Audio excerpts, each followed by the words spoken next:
आपको लगता होगा कि स्मोकिंग करने से, सिगरेट पीने से, तंबाकू खाने से सिर्फ लंग का कैंसर या मुंह का कैंसर होता है। ऐसा नहीं है। लक्षण में आता है आपका दर्द कहाँ पे होगा, ये पीठ के नीचे वाले, इधर पीछे वाले भाग में होता है। ये सबसे ज़्यादा जो फैलता है वो लंग्स में फैलता है, हड्डियों में फैलता है। इसमें कीमोथेरेपी कोई असर नहीं करती है।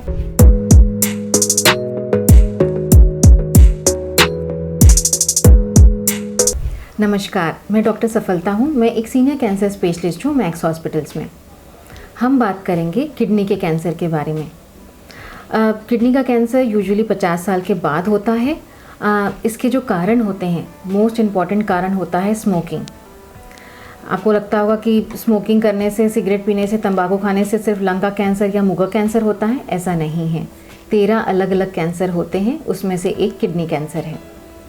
अगर आपका वज़न ज़्यादा है तो भी रिस्क बढ़ जाता है। अगर आप लंबे समय तक दर्द की दवाइयाँ खा रहे हैं तो भी किडनी का कैंसर होने के चांसेस बढ़ जाते हैं। ब्लड प्रेशर अगर हाई रहता है जिनका बहुत लंबे समय तक, उनके भी रिस्क फैक्टर होता है। जेनेटिक रिस्क फैक्टर्स भी होते हैं जिसके डिटेल में तो मैं नहीं जाऊंगी, पर ये फैमिली में अगर किडनी कैंसर की परेशानी हो तो, और साथ में कुछ और भी सिम्टम्स ही होते हैं जिसमें हम एक्सपेक्ट करते हैं कि ये फैमिली का कैंसर हो सकता है।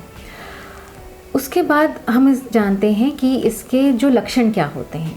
लक्षण में आता है आपका, जैसे क्योंकि जो किडनी का है वो हमारे पेट के पिछले भाग में होता है, तो बहुत जल्दी अगर कोई छोटी गठान होती है वो पता नहीं चलती है।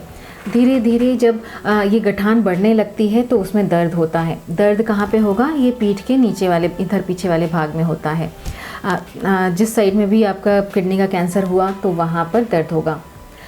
ज़रूरी नहीं है कि अगर आपको पीठ में दर्द होता है इसका मतलब किडनी का कैंसर है, बट ये सिम्टम होता है, कॉमन सिम्टम होता है।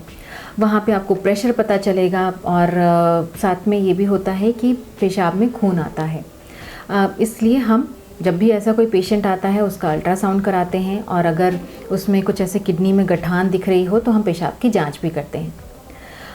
अक्सर ये कैंसर क्योंकि छोटा होता है, पहले पता नहीं चलता है, पेट के पिछले भाग में होता है तो पता नहीं चलता है। जब ये बड़ा हो जाता है तो हमें अक्सर मरीज़ हमारे पास एडवांस स्टेज में आते हैं। ये सबसे ज़्यादा जो फैलता है वो लंग्स में फैलता है, हड्डियों में फैलता है।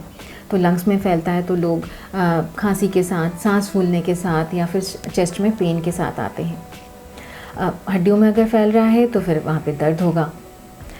हम जब इसका एवेलुएशन करते हैं, हम टेस्ट करते हैं, तो हम ब्लड टेस्ट तो होगा, रूटीन टेस्ट, अल्ट्रासाउंड कराते हैं, यूरिन का भी टेस्ट करते हैं, साथ में फिर पेट स्कैन होगा।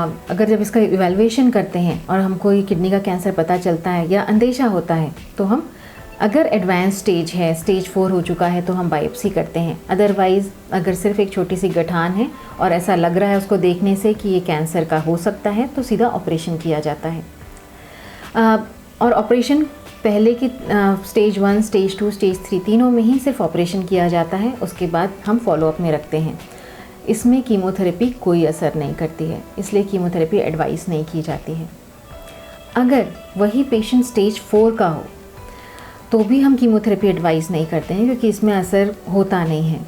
उस समय हमारे पास टारगेटेड थेरेपीज़ और इम्यूनोथेरेपी है। इनफैक्ट जो इम्यूनोथेरेपी का कॉम्बिनेशन आता है, 2 इम्यूनोथेरेपी, वो सबसे बेहतर काम करता है, पर ये बहुत महंगा होता है। सो हम इम्यूनोथेरेपी और टारगेटेड थेरेपी उसका कॉम्बिनेशन देते हैं। और अभी तो ये भी हो गया है कि काफ़ी सारे जेनरिक आ गए हैं हमारे पास टारगेटेड थेरेपी, तो चीज़ें सस्ती हो गई। जो पहले कभी 1 लाख पर मंथ के हिसाब से दवाई होती थी, अब वो 3-4 हज़ार में भी मिलने लगी है। सो ऐसे मरीज़ भी होते हैं जो इम्यूनोथेरेपी अफोर्ड नहीं कर सकते हैं, हम उनको सिर्फ टारगेटेड थेरेपी पे रखते हैं। इलाज आसान हो गया है। शुरुआती स्टेज में सिर्फ ऑपरेशन होना है, एडवांस स्टेज हो जाता है तो भी टारगेटेड थेरेपीज़ हैं हमारे पास जो कि जेनरिक हैं, सस्ती मिल जाती हैं। किडनी कैंसर पर आप उससे बच सकते हैं। कुछ ऐसी चीज़ें हैं, लाइफस्टाइल में मॉडिफिकेशन, एक्सरसाइज करेंगे, आप स्मोकिंग नहीं करेंगे, और ब्लड प्रेशर अगर ऐसा ज़्यादा रहता है आपका तो उसको आप मैनेज करेंगे, मेंटेन करेंगे। इस तरह से मॉडिफिकेशन करने से आप कुछ हद तक, ना कि सिर्फ किडनी कैंसर नहीं, बहुत सारे ऐसे कैंसर्स हैं जिससे आप बच सकते हैं। आपका हेल्थ आपके हाथ में है। अगर आपको कुछ ऐसा पता भी चलता है कि कोई गठान है, उससे भागिए मत। आप जाइए, आप अपनी जांच कराइए। अगर आप डॉक्टरी सलाह लीजिए। अगर आपको बोलते हैं कि नहीं ये कैंसर है, आप तुरंत उसका इलाज लीजिए। आप अपनी ज़िंदगी बचा सकते हैं। Thank you.